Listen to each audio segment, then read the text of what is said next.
चलो बेटे हम लोग स्टार्ट कर रहे हैं, अपनी थर्ड बुक स्टार्ट करेंगे। पहले हम लोग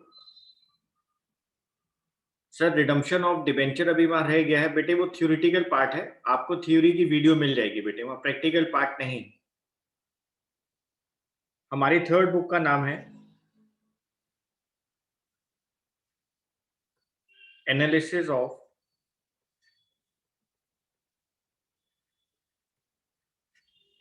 ऑफ फाइनेंशियल स्टेटमेंट।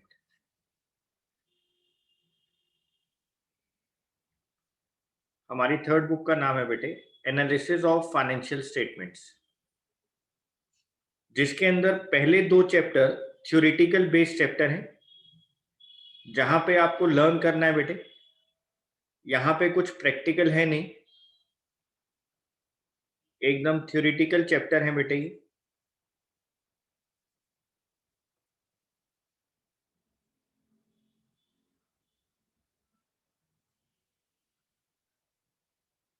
यहाँ पे थ्योरी ज्यादा है, प्रैक्टिकल है नहीं बच्चों। विद इन 2-3 डेज आपको मैं इस थ्योरी के चैप्टर्स की वीडियोस प्रोवाइड कर दूंगा। हमारे पास ये बुक के अंदर जो मेन चैप्टर है बेटे वो है अकाउंटिंग रेशियोज और कैश फ्लो स्टेटमेंट। अभी जो हम चैप्टर स्टार्ट कर रहे हैं वो है चैप्टर नंबर 3। बच्चों चैप्टर तो बहुत आसान है, चैप्टर तो बहुत आसान है बच्चों ये, लेकिन फिर भी स्टूडेंट्स को इस चैप्टर के अंदर एक जगह प्रॉब्लम आती है थोड़ी कैलकुलेशन के अंदर। वो बच्चे थोड़ा सा देख लेंगे कि कैलकुलेशन हम लोग कैसे करेंगे। चैप्टर का नाम है बेटे हमारे पास टूल्स फॉर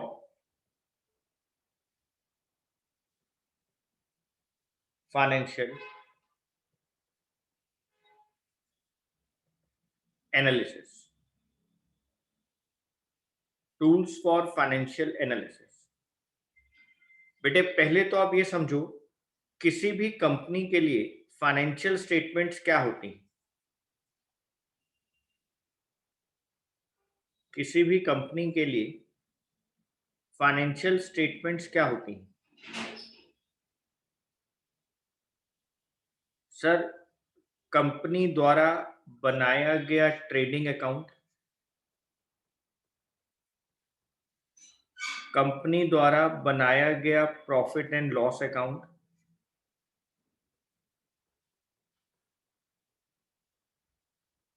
बैलेंस शीट, और सर बैलेंस शीट को हम लोग बनाते हैं नोट्स टू अकाउंट्स की हेल्प से।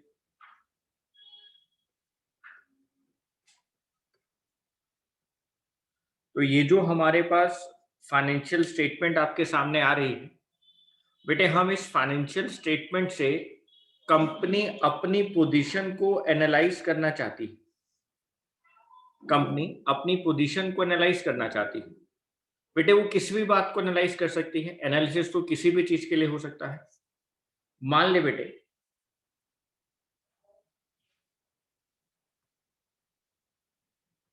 रिलायंस कंपनी की बात करते हैं।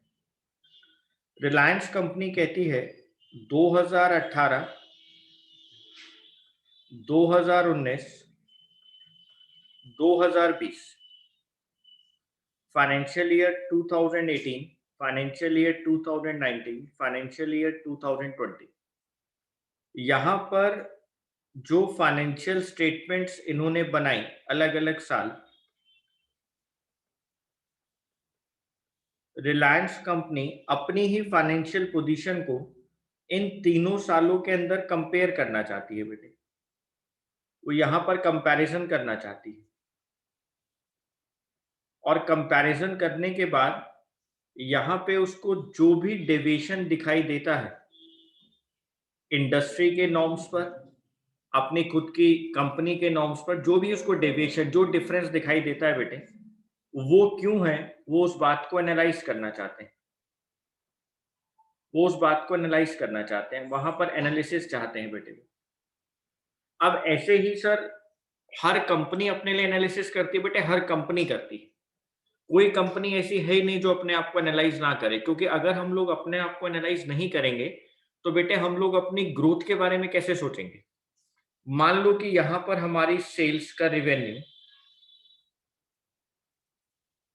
100 करोड़ है, यहां 200 करोड़ है, यहां पे बेटे 170 करोड़ हो गया।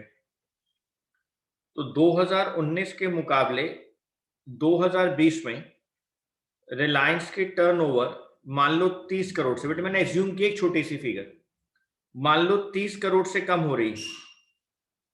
अब अगर इस बात को एनालाइज किया जाएगा और मुकेश अंबानी साहब ये कहें कि साहब मेरी बताओ ये 30 करोड़ से सेल्स कम क्यों हो गई, तो एनालिसिस के टाइम पे पता लगा कि सर मार्च से लेकर और जुलाई तक ड्यूरिंग लॉकडाउन पीरियड सेल्स नहीं हुई, इसलिए सेल्स कम हो रही।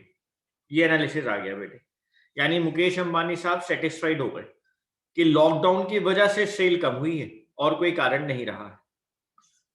तो मैं तो यहां पर एक छोटी सी फिगर लेके चल रहा था बेटे, ये तो बहुत छोटा सा अमाउंट था जिससे कि आप लोग समझ पाए। तो एनालिसिस करना बहुत जरूरी है, एनालाइज करना चाहिए, एनालाइज होना चाहिए। और प्रॉपर एनालिसिस तो आप लोग 12th में नहीं सीखेंगे, लेकिन हाँ कुछ कुछ बातें हम आपको जरूर सिखा देंगे। तो हमारी थर्ड बुक का नाम था एनालिसिस ऑफ फाइनेंशियल स्टेटमेंट, जहां पे चैप्टर नंबर 3 हम लोग पढ़ने वाले हैं, टूल्स फॉर फाइनेंशियल एनालिसिस। कि हमारे पास कौन कौन से टूल्स होते हैं फाइनेंशियल स्टेटमेंट्स को एनालाइज करने के लिए।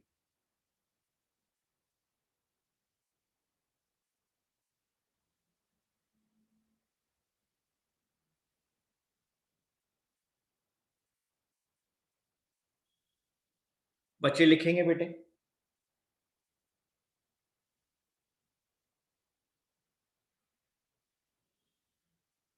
Financial statements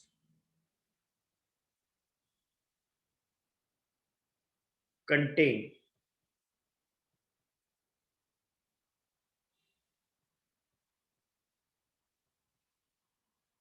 absolute figures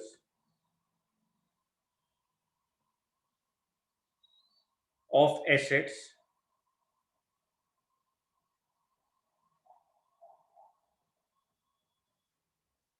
liabilities,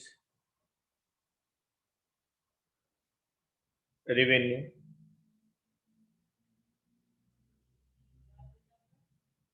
expenses,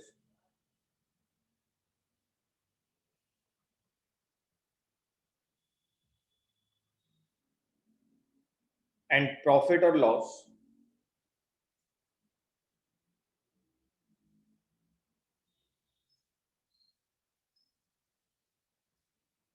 of an enterprise.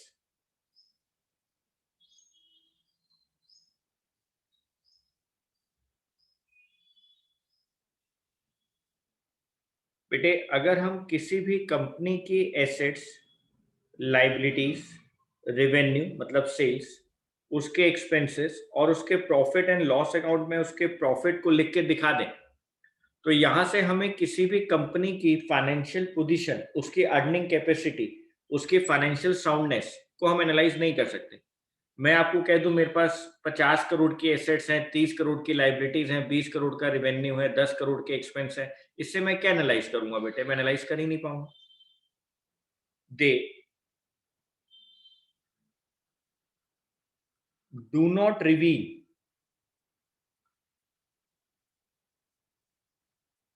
The earning capacity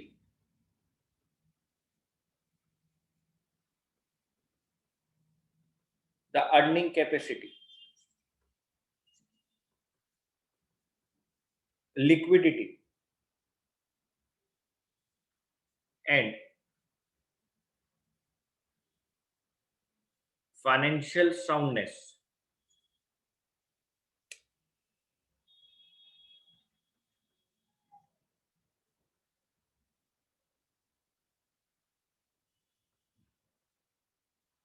of the enterprise. They are not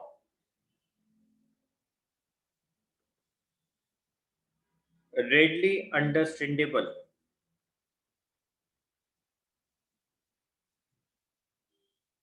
to their users.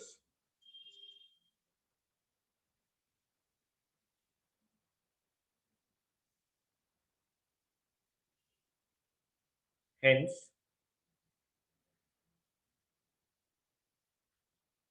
they are analyzed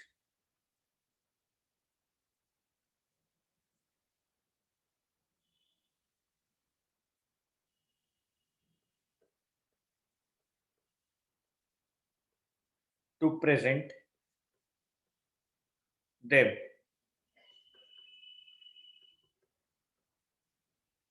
in simple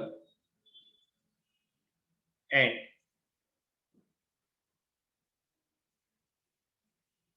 understandable form. हम इसको analyse करते हैं, analyse करने के बाद बेटे हम इसको प्रेजेंट करते हैं एक सिंपल फॉर्म में जो कि हमारे लिए अंडरस्टैंडेबल, जिसको हम इजीली अंडरस्टैंड कर पाए।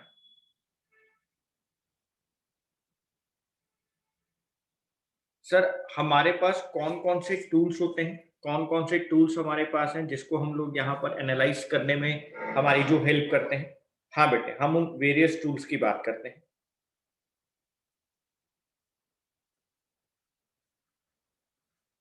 Tools for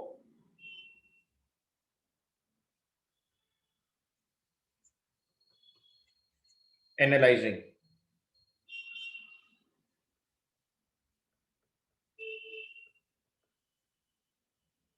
the financial statements.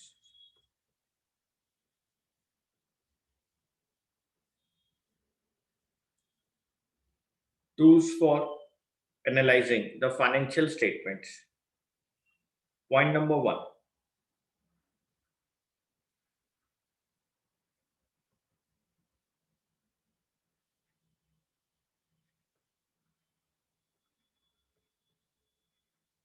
comparative statements. Point number two,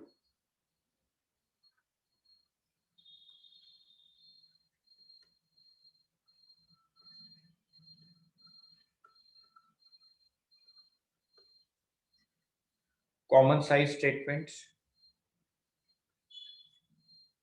Point number three,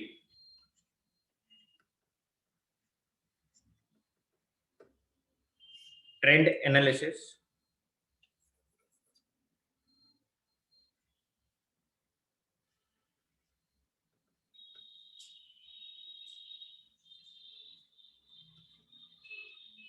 Point number four,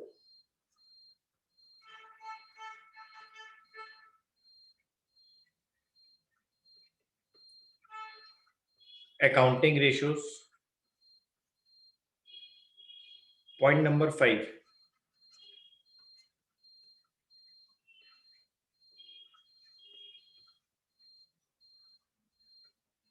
cash flow statement.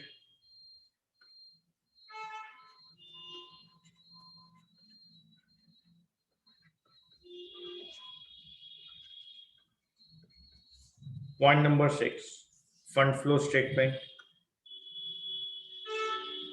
Point number seven,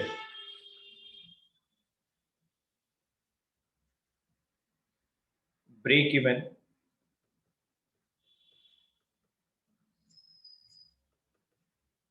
Point analysis. हमें बेटे इस चैप्टर के अंदर कौन कौन से पढ़ने हैं और कौन कौन से नहीं पढ़ने हैं आप वो देख लें। हमें कंपैरेटिव स्टेटमेंट पढ़ना है, कॉमन साइज स्टेटमेंट पढ़ना है, ट्रेंड एनालिसिस हमें नहीं पढ़ना है, ये तो नेक्स्ट चैप्टर में आ जाएगा, accounting ratio. Cash flow statement उसके बाद वाला चैप्टर है, last chapter. Fund flow statement हमें नहीं पढ़ना है, ब्रेक इवन एनालिसिस हमें नहीं पढ़ना। यानी सर ये जो दोनों बातें हैं ये भी हम लोग चैप्टर नंबर 3 में पढ़ने वाले हैं। ये हम चैप्टर नंबर 3 में पढ़ने वाले हैं, कंपैरेटिव स्टेटमेंट्स और कॉमन साइज स्टेटमेंट्स।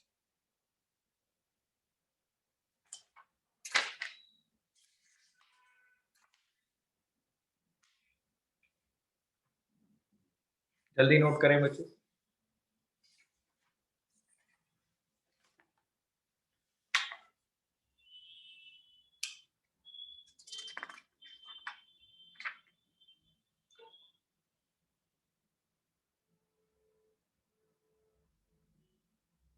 आप लोग हेडिंग डालें। Comparative statements.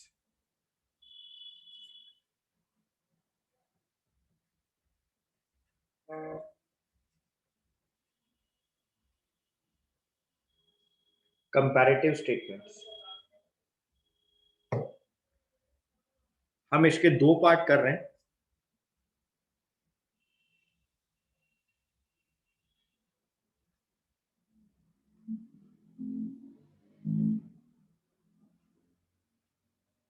हम कंपैरेटिव स्टेटमेंट्स के दो पार्ट कर रहे हैं।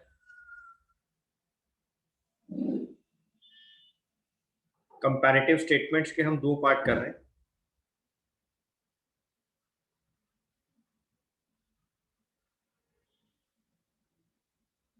पहला है comparative balance sheet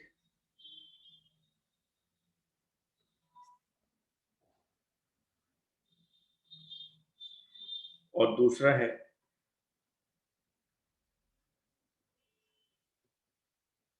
comparative profit and loss.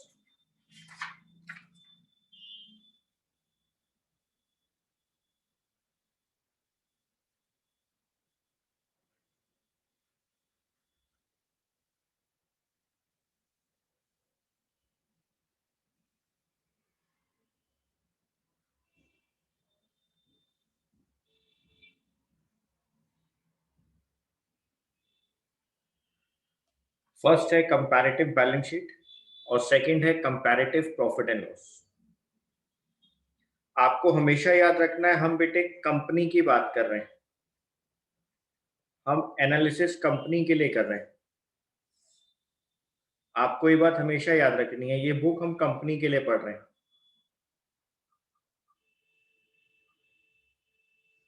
बच्चे इस बात को जानेंगे कि ये बुक हम लोग कंपनी के लिए पढ़ रहे हैं बच्चों। Example number 1।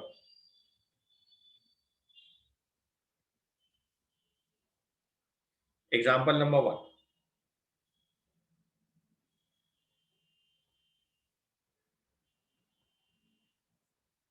Following are the balance sheet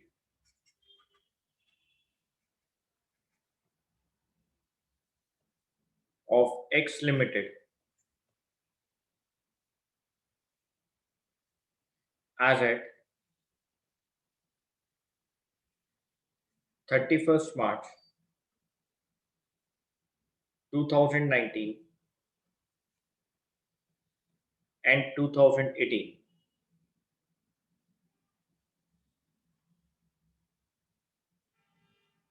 31st March of 2019 and 2018.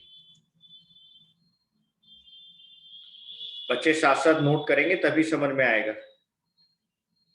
Particulars,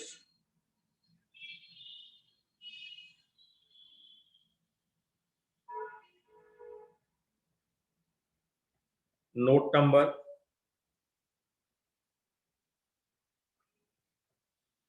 31 March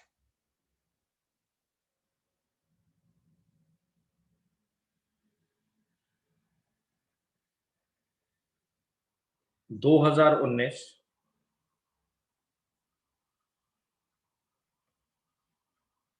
31 March 2018। Point number 1।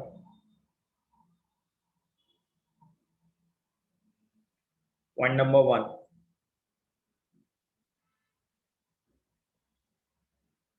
Equity and liabilities. Company की बैलेंस शीट की बात कर रहे हैं। इक्विटी एंड लाइबिलिटीज,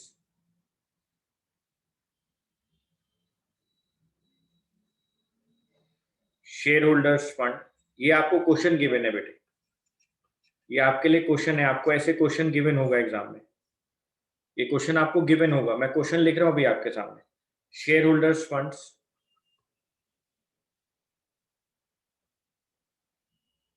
ए और B.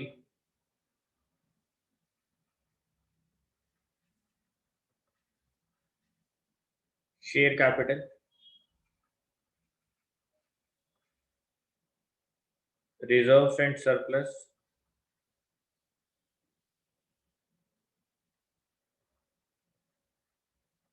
Share capital 10 lakh, 5 lakh, 2 lakh, 3 lakh.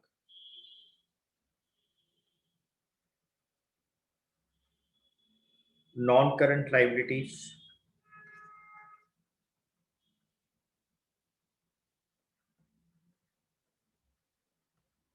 Long term borings,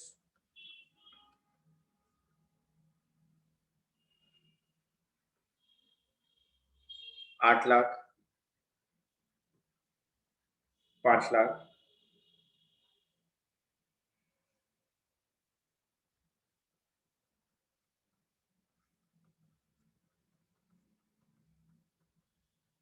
current liabilities,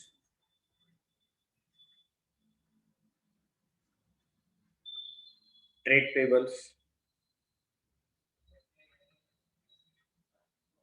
4 lakh, 2 lakh,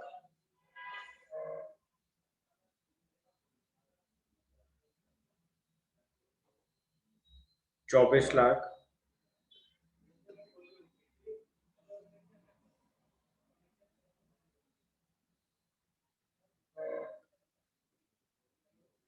15 lakh,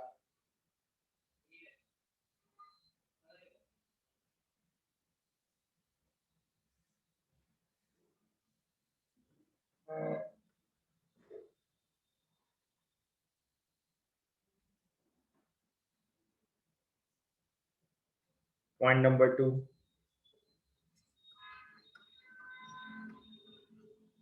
assets. Assets में first heading होती है non current assets,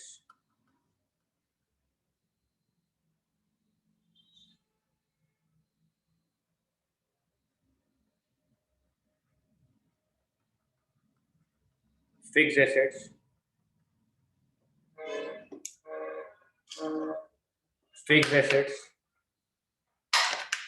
fix assets के अंदर हमें लिखना है टेंजिबल एसेट्स, जल्दी लिखो।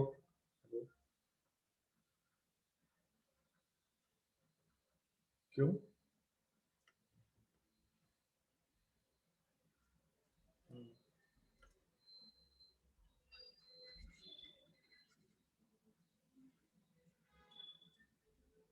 Intangible assets,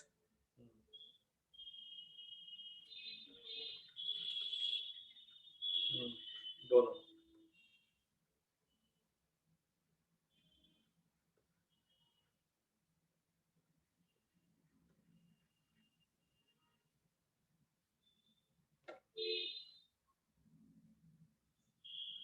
current assets,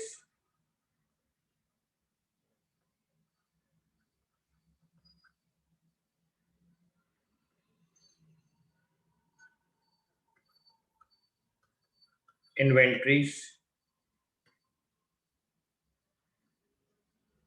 cash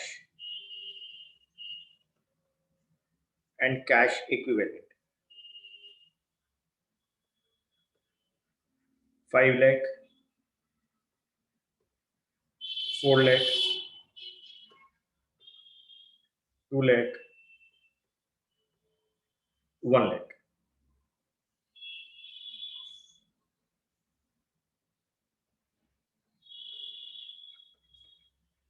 चौबीस लाख,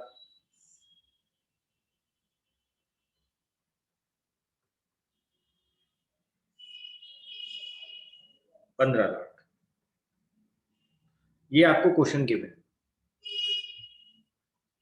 ये आपको क्वेश्चन गिवन। पहले आप क्वेश्चन लिखें सब लोग, जल्दी से लिखें फटाफट। ये आपको क्वेश्चन गिवन है।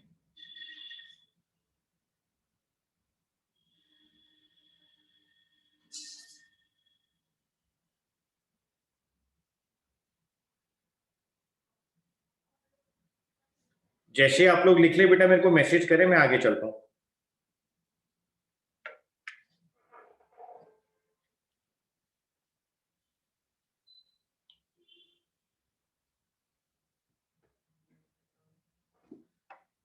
बेटा जल्दी मैसेज करें आप लोग, प्लीज सब लोग जल्दी लिखें।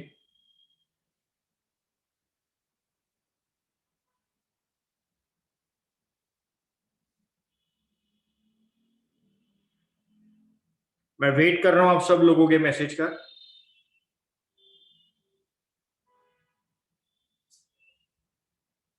ठीक है बेटे,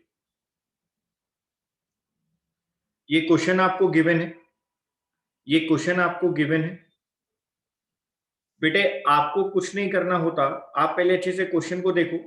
हमें 2 साल दिए गए हैं, 31 मार्च 2019 और 31 मार्च 2018। यानी ये हमारे लिए करंट ईयर है और ये हमारे लिए प्रीवियस ईयर है। 2018 पिछला साल है, 2019 करंट ईयर। आपको क्वेश्चन दिया गया, बच्चों ने सॉल्यूशन में कुछ नहीं करना बेटे, आप पहले इस क्वेश्चन को ही लिखेंगे। आप इस क्वेश्चन को ही लिखेंगे बच्चों। कैसे लिखेंगे ध्यान से देखना। आप लोगों ने इसको नोट कर लिया, मैं ये मान लेता हूं। आप लोग as it is balance sheet को दोबारा लिखेंगे। बस करना क्या होता है ध्यान से देखो।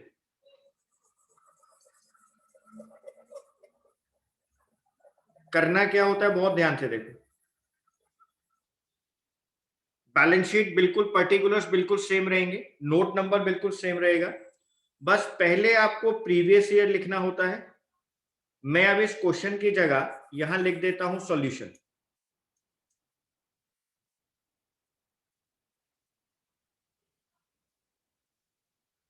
इकतीस मार्च 2018,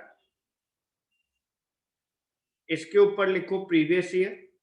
सर हमें तो क्वेश्चन प्रिंटेड मिलेगा, हमें सिर्फ उसको देखकर ऐसे सॉल्यूशन करना है। हाँ बेटे, आप बैलेंस शीट को दोबारा लिखेंगे, आप बैलेंस शीट को सॉल्यूशन में दोबारा लिखेंगे, बिल्कुल सेम, कुछ चेंज नहीं करेंगे, जैसा क्वेश्चन दिया गया वैसा लिखेंगे। बस पहले प्रीवियस ईयर और उसके बाद करंट ईयर। वहां पे आपको करंट ईयर और प्रीवियस ईयर दिया गया होगा, आपने सॉल्यूशन में पहले प्रीवियस ईयर लिखना है, फिर करंट ईयर लिखना है। नेक्स्ट कॉलम आप लोग बनाएंगे, नेक्स्ट कॉलम आप लोग बनाएंगे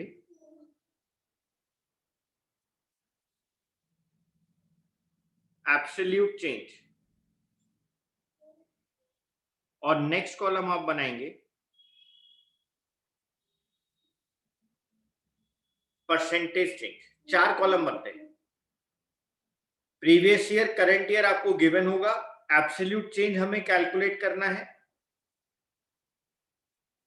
और परसेंटेज चेंज हमें कैलकुलेट करना है। एब्सोल्यूट चेंज हम लोग कैलकुलेट करेंगे और परसेंटेज चेंज हम लोग कैलकुलेट करेंगे।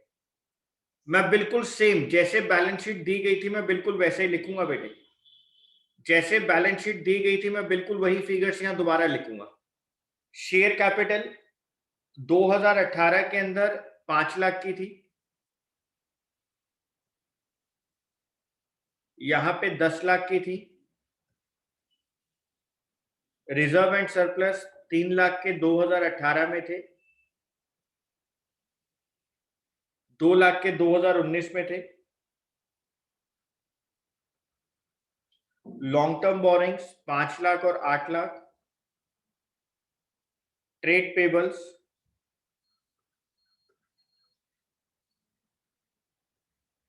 2 लाख और 4 lakh. Total 15 lakh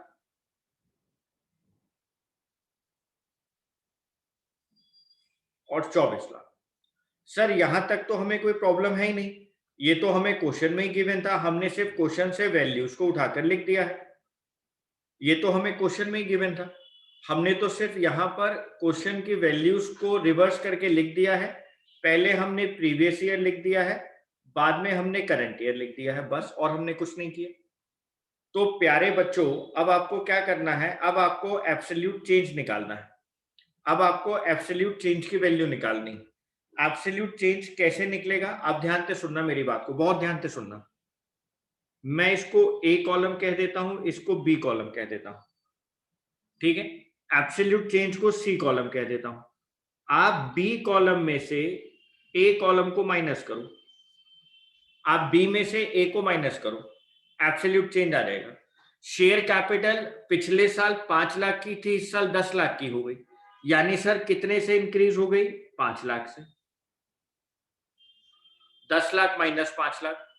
sir share capital पिछले साल 3 लाख के थे रिजर्व एंड सरप्लस, और सर इस साल 2 लाख के हो गए। ये तो कम हो गए सर, ये तो कम हो रहे हैं। 2 lakh minus 3 lakh 2 lakh, 2 lakhs minus 3 lakhs 2 lakhs minus 3 lakhs, 2 lakh minus 3 lakh, value negative आ रही है। तो जो वैल्यू नेगेटिव आएगी उसको ब्रैकेट में शो करेंगे, माइनस साइन को ब्रैकेट में शो किया जाता है। Long term borings, long term borrowing, sir ये तो डिवेंचर्स होते हैं ना। हाँ बेटे, डिवेंचर्स का दूसरा नाम ही तो लॉन्ग टर्म बोरिंग्स है। लास्ट ईयर 5 लाख के थे, इस साल 8 लाख के हो गए। तो सर 8 लाख माइनस 5 लाख, क्योंकि बी माइनस ए आपने सिखाया है, बी माइनस ए आपने बताया है, तो 8 lakh minus 5 lakh 3 lakh. Sir 4 lakh minus 2 lakh 4 lakh minus 2 lakh 4 lakh minus 2 lakh, sir 2 lakh.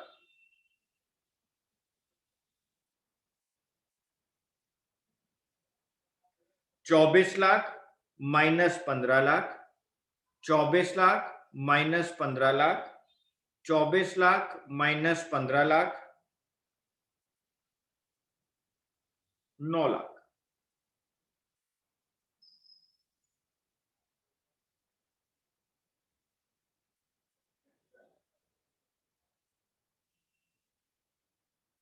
चौबीस लाख माइनस 15 लाख 9 लाख।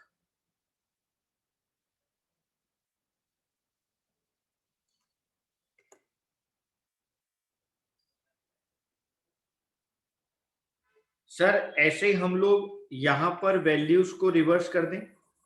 हाँ बेटे, सॉल्यूशन में तो वैल्यूज रिवर्स ही करनी। Tangible assets 8 lakh,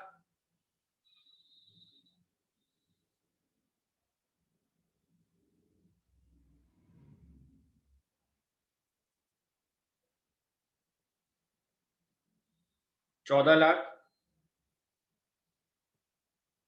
2 lakh, 3 lakh, 4 lakh, 5 lakh, 1 lakh,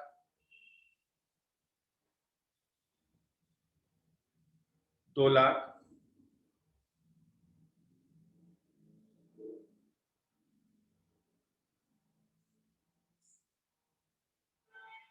15 lakh,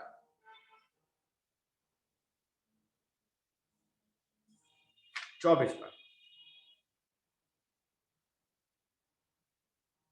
15 lakh 24 lakh. Sir यहां पर भी वही करें, बी माइनस ए। यहां लिखना नहीं है, लेकिन मैं आपको समझाने के लिए बी और ए लिख देता हूं। सी क्या होगी हमारे लिए, B minus A, A B और C, B minus A. 14 lakh minus 8 lakh, 6 lakh, 3 lakh minus 2 lakh, 1 lakh, 5 lakh minus 4 lakh,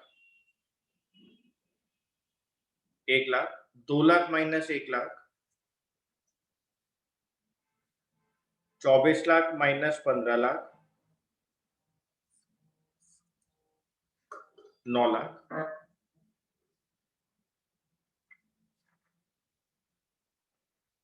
बच्चे कह रहे हैं सर एब्सोल्यूट चेंज तो हमें समझ में आ गया। तो बेटे परसेंटेज चेंज भी आपको समझ में आ जाएगा, बहुत आसान होता है। Absolute change divided by previous year into 100। यहां लिख देता हूं, absolute change divided by previous year into 100। यानी सर जो हमारा एब्सोल्यूट चेंज निकल कर आया है, जो एब्सोल्यूट चेंज निकल कर आया है, वहां से हम लोग परसेंटेज चेंज निकाल लेंगे। हाँ बेटे, ये 5 लाख है, 5 lakh divided by previous year 5 lakh into 100। Sir ये कितना निकल कर आ गया, 100%। मैंने परसेंटेज का साइन ऊपर लगा रखा है, इससे नीचे लगाने की जरूरत नहीं। Minus 1 lakh divided by 3 lakh into 100, bracket में आएगा 33.33%। 3 lakh divided by 5 lakh into 100, 60%। 2 lakh divided by 2 lakh into 100, 100%। Sir total की भी परसेंटेज निकालनी है? हाँ बेटे, 9 lakh divided by 15 lakh into 100, 60%। 6 lakh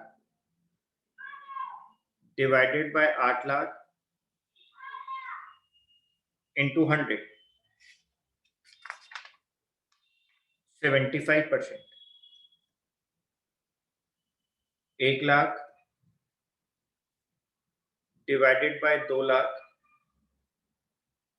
into 100, 50%। 1 lakh divided by 4 lakh into 100, 25%। 1 lakh divided by 1 lakh into 100, 100%। 9 lakh divided by 15 lakh into 100, 60%।